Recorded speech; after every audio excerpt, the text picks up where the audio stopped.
Good evening आजाद sir. Good evening.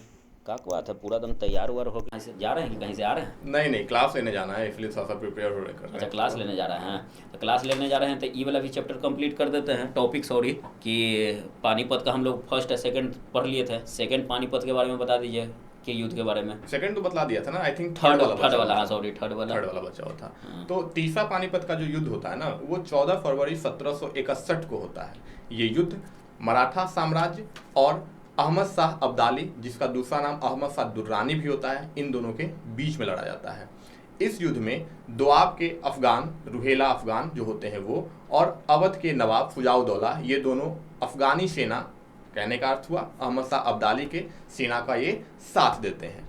ये युद्ध जो होता है, ये अफगानी सेना अहमद शाह अब्दाली जीत जाता है, और मराठा सेना, जिस सेना का साथ फ्रांसीसी के तोपखाने कर रहे थे, बंदूकची कर रहे थे, वो हार जाता है। 18वीं शताब्दी का हुआ ये युद्ध सबसे बड़ा युद्ध माना जाता है, क्योंकि इस युद्ध में दो सेनाओं के हुए युद्ध में सबसे ज्यादा लोगों की एक दिन में मृत्यु होती है। ये संख्या तकरीबन 28,000 की होती है। वाह। सबसे बड़ी बात यह है इस युद्ध का कि इस युद्ध से ये पता नहीं चलता है कि अब भारत पर शासन कौन करेगा। इस युद्ध से ये साफ हो जाता है कि अब भारत में शासन कौन नहीं करेगा। तो मराठा हार जाते हैं, तो मराठा शासन करेंगे नहीं। अहमद शाह अब्दाली की जो सेना होती है वो इस युद्ध को जीतती जरूर है, मगर वो भी कहीं ना कहीं वो कमजोर पड़ जाती है अंग्रेजों की सेना के सामने।